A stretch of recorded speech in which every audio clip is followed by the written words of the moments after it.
दोस्तों आज मैं आप लोग के साथ शेयर करने जा रही हूँ मूंग दाल के लड्डू, क्योंकि होली बहुत नज़दीक आ गया है और घर घर में इसकी तैयारियाँ शुरू हो गई है। तो चलिए, ये मिठाई ऐसी है जिसे हम 15 से 20 दिन तक या 1 महीने तक स्टोर करके रख सकते हैं और ये खाने में बहुत ही स्वादिष्ट होते हैं। इसकी सबसे खास बात है कि 100 ग्राम मूंग दाल में केवल 347 कैलोरी ही पाई जाती है और हाई फाइबर होने के कारण सूजन की रोकथाम में मदद करती है। इसके साथ ही शुगर पेशेंट के लिए भी ये बहुत ही उपयोगी हो सकती है, क्योंकि इसकी ग्लाइसेमिक इंडेक्स काफ़ी कम होती है। चलिए, इस बहुत ही हेल्दी लड्डू को बना लेते हैं। देखते हैं मैंने इसे किस तरह से बनाया है और कौन कौन सी सामग्री इसके लिए यूज किया है। नमस्कार दोस्तों, मैं कुसुम अपने YouTube चैनल कुसुम अमेजिंग रेसिपीज पे आप सभी का बहुत बहुत स्वागत करती हूँ। तो दोस्तों, अगर आप लोगों को मेरी रेसिपीज पसंद आ रही है तो इसे लाइक कीजिएगा, साथ ही अपने फैमिली एंड फ्रेंड्स के भी शेयर कीजिएगा और अगर आप मेरे चैनल पर नए हैं तो इसे सब्सक्राइब जरूर कर लीजिएगा ताकि आप मुझे सपोर्ट कर सकें। साथ ही बेल आइकन को जरूर क्लिक कीजिएगा। इससे क्या होगा कि मेरे आने वाले सभी वीडियोस के नोटिफिकेशन आपको मिला करेंगे सबसे पहले। चलिए दोस्तों, रेसिपी में आगे बढ़ते हैं। तो मूंग की दाल की बहुत ही हेल्दी लड्डू बनाने के लिए मैंने ले लिया है एक मिक्सिंग बॉल। अब इसमें हम ले लेंगे लगभग 1 कप मूंग का दाल। तो अब दाल की डस्ट और गंदगी को साफ़ करने के लिए इसे हमें अच्छी तरह से वॉश कर लेना है। तो इसे आप 2-3 पानी अच्छी तरह से वॉश कर लीजिए ताकि इसमें से जितने भी डस्ट हो, जितनी भी गंदगी हो, वो अच्छी तरह से साफ़ हो जाए। इसे हमें भिगा करके रखने की कोई आवश्यकता नहीं है, बस आप इसे अच्छी तरह से धो लीजिए। धो करके किसी भी स्ट्रेनर से इसके पानी को अच्छी तरह से छान लेंगे। दाल को अच्छी तरह से वॉश करके हमने इसे स्ट्रेनर में इस तरह से डाल लिया है ताकि इसकी जितना भी पानी हो वो निकल जाए और दाल हमारे थोड़े से भुरभुरे हो जाए। अभी इसमें काफ़ी पानी है, तो इस तरह से हम रखेंगे। थोड़ी देर में आप देखेंगे कि दाल हमारी अच्छी तरह से सूख गए हैं। तो आप देख सकते हैं फ्रेंड्स, लगभग 10 मिनट ऐसे रखने के बाद हमारा जो दाल है वो बिल्कुल भुरभुरा हो गया है, इसमें पानी नहीं है और ये अच्छी तरह से सूख गए हैं। चलिए अब रेसिपी में आगे बढ़ते हैं। तो अब आँच पर एक भारी तले की कढ़ाई चढ़ा लेंगे। तो अभी क्या करना है कि मैंने ले लिए हैं कुछ ड्राई फ्रूट्स, जिसमें मैंने काजू, बादाम और पिस्ता के लिए हैं। आप अपनी पसंद से कोई भी ड्राई फ्रूट इसमें डाल सकते हैं, किशमिश वगैरह भी डाल सकते हैं और चाहे तो तरबूज के बीज वगैरह भी डाल सकते हैं। तो अभी क्या करना है कि इसे हमें हल्का सा ड्राई रोस्ट कर लेना है। आँच को बिल्कुल धीमा रखिएगा ताकि ये ड्राई फ्रूट्स हमारे जल्दी से जले नहीं। अब इसे हल्का हल्का हमें ड्राई रोस्ट कर लेना है।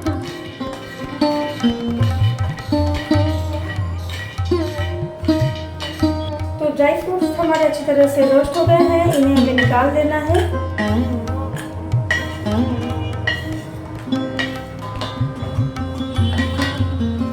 तो कढ़ाई अभी हमारा गर्म है। यहाँ पे क्या करना है कि हमें 1 चम्मच के करीब देसी घी का लेना है। ज़्यादा घी हम नहीं लेंगे, बस 1 चम्मच का इस्तेमाल इसमें हमें करना है। तो घी को हल्का पिघल जाने देंगे।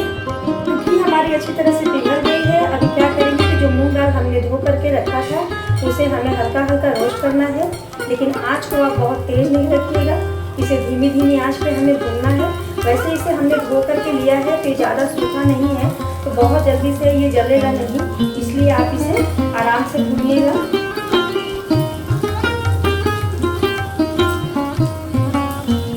अब धीमी धीमी आँच पर देसी घी में जब ये मूंग दाल भूनते हैं ना, तो उसकी बहुत ही अच्छी खुशबू आती है और बहुत ही अच्छी आपके अड़ोसी पड़ोसी को भी पता चल जाएगा कि आपके घर में कुछ स्पेशल बन रहा है। तो ये इसे हमने भिगा करके लिया है, तो इसका 2 फ़ायदा हमें होगा कि एक तो ये दाल जब हम भूनेंगे तो ये बहुत जल्दी से जलेंगे नहीं और बहुत धीरे धीरे से ये भून करके बहुत ही अच्छा भून करके तैयार होंगे और भीतर तक ये पक जाएंगे। और जब हमने देसी घी में इसे भुनना है तो उसके 2 फ़ायदे हैं कि आपका एक तो दाल का न्यूट्रिशनल जो वैल्यू होता है वो बढ़ जाता है, क्योंकि देसी घी हमारे स्वास्थ्य के लिए बहुत ही अच्छा होता है और बच्चों के लिए भी बहुत अच्छा माना जाता है। और दूसरी बात, जब इसे हम मिक्सर में पीसेंगे तो इसका जो पाउडर बन के तैयार नहीं होगा। जैसे कि आप पीसेंगे या खोलेंगे तो बहुत सा पाउडर की तरह उड़ने लगता है, तो वो चीज़ इसमें नहीं होगी और इसका एक दरदरा सा पाउडर बन करके तैयार होगा, जैसा कि हमें मूंग दाल के लड्डू के लिए चाहिए। तो इसलिए इसे आप देसी घी में ज़रूर भूनिए, लेकिन अगर आप घी कम खाते हैं तो आप इसकी मात्रा और भी कम रख सकते हैं। वैसे पूरे लड्डू को बनने में 2 से 3 चम्मच ही घी का इस्तेमाल हम करेंगे, बहुत ज़्यादा घी का इस्तेमाल नहीं कर रहे हैं, कि ये नुकसान करेगा। वैसे भी घी हमारे स्वास्थ्य के लिए बहुत ही अच्छा होता है अगर वो घी बिलोना पद्धति से बनाई गई हो तो इस तरह से घी को हम अच्छी तरह से इसे दाल को हम रोस्ट करेंगे जब तक कि ये बिल्कुल सुनहरा ना हो जाए और इसमें से अच्छी सी खुशबू ना आने लग जाए।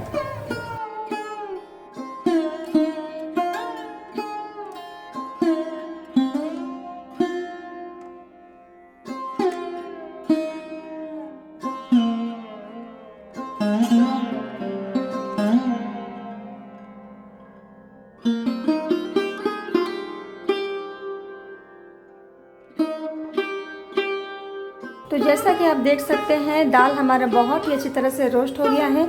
इसका कलर आप देख सकते हैं कितना अच्छा कलर आया है और ये बिल्कुल जले भी नहीं है और ये धीरे धीरे बहुत ही अंदर से पक गए हैं।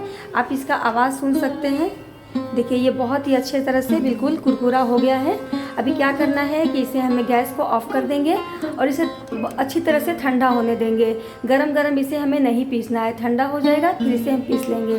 तो चलिए हमारा मूंग दाल बिल्कुल ठंडा हो गया है। अब इसे पीस करके इसका हम पाउडर तैयार कर लेते हैं। तो आप देख सकते हैं हमारा बिल्कुल दरदरा सा पाउडर बन करके तैयार हुआ है। ये बिल्कुल पाउडर की जैसा नहीं है, ये हल्का दरदरा जैसा हमें लड्डू में चाहिए उस तरह का बन करके तैयार हुआ है।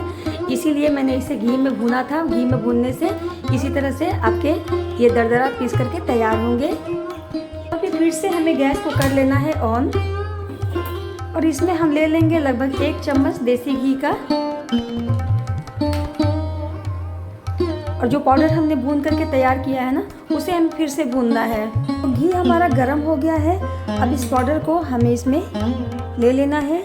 आँच को बिल्कुल धीमा रखिएगा वरना ये पाउडर फॉर्म में है, ये तुरंत जलने लगेंगे और इसे हमें बिल्कुल सुनहरा होने तक धीमी आँच पे भून लेना है।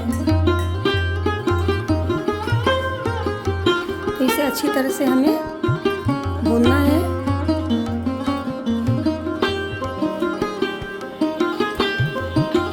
तो इसे हमें लगातार भूनना है। जब ये अच्छी तरह से भून जाएंगे तो क्या होगा, जो घी हमने इसमें डाला है ना वो धीरे धीरे से घी छोड़ने लगेगा। तब समझ में आ जाएगा कि ये भून गए हैं अच्छी तरह से। जब तक ये सूखे सूखे लगते हैं इसका मतलब है कि अभी भी ये अच्छे से नहीं भूना है। इसे लगातार 10 से 12 मिनट तक हमें भूनना है।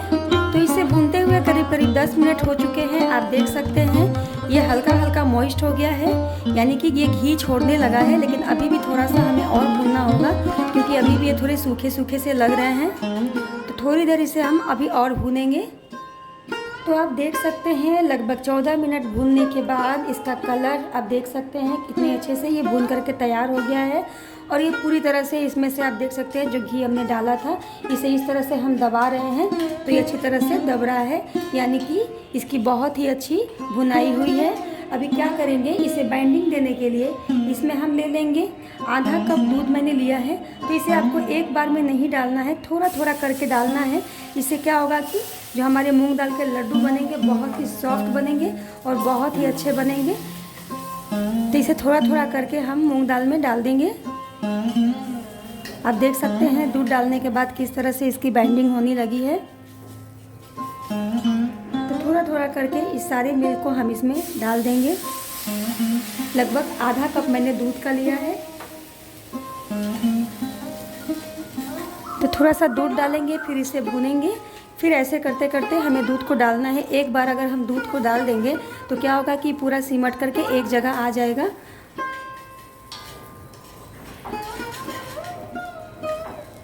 इस तरह से इसके जो गांठें पड़ रही हैं उसे हमें फोड़ते रहना है।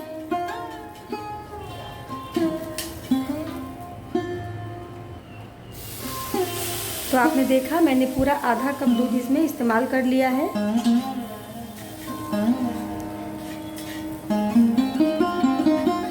जब ये अच्छी तरह से भून जाए तो यहीं पे मैं 1/4 कप इसमें डेसिकेटेड कोकोनट यूज कर रही हूँ। लेकिन ये पूरी तरह से ऑप्शनल है, आप इसे स्किप भी कर सकते हैं। लेकिन इससे एक बहुत ही अच्छा नटी फ्लेवर आता है। तो अगर आपके पास हो तो इसे ज़रूर मिक्स कीजिएगा। तो इसे भी डाल करके थोड़ी देर हम भूनेंगे।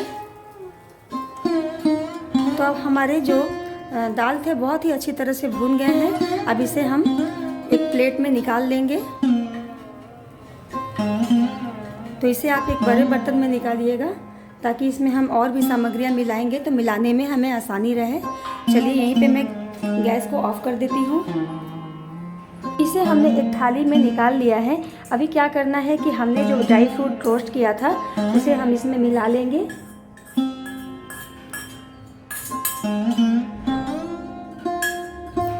साथ ही इसमें हम मिला लेंगे 1 कप, क्योंकि दाल हमारा 1 कप था, जितना हमारा दाल रहेगा उतना ही हमारा चीनी रहेगा। तो आप इसमें गुड़ का इस्तेमाल भी कर सकते हैं, लेकिन चीनी से ये थोड़ा टेस्टी लगता है और देखने में भी अच्छा लगता है। तो 1 कप दाल में हमें 1 कप चीनी का बुरादा ले लेना है और गरम गरम ही इसे मिक्स कर लेना है।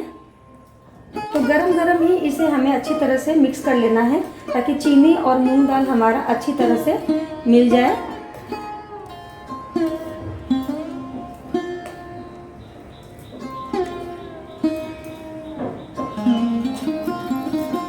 तो इसे आपको हाथों से ही अच्छी तरह से मिक्स कर लेना है।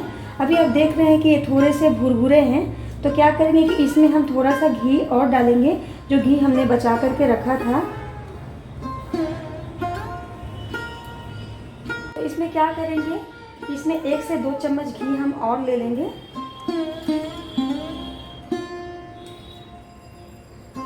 अब इस घी को भी इसमें हमें अच्छी तरह से मिक्स कर लेना है। तो घी इसमें अच्छी तरह से मिक्स हो गया है। अब क्या करना है कि हल्का हल्का अभी गर्म है, इसी में हम इसके लड्डू बना लेंगे।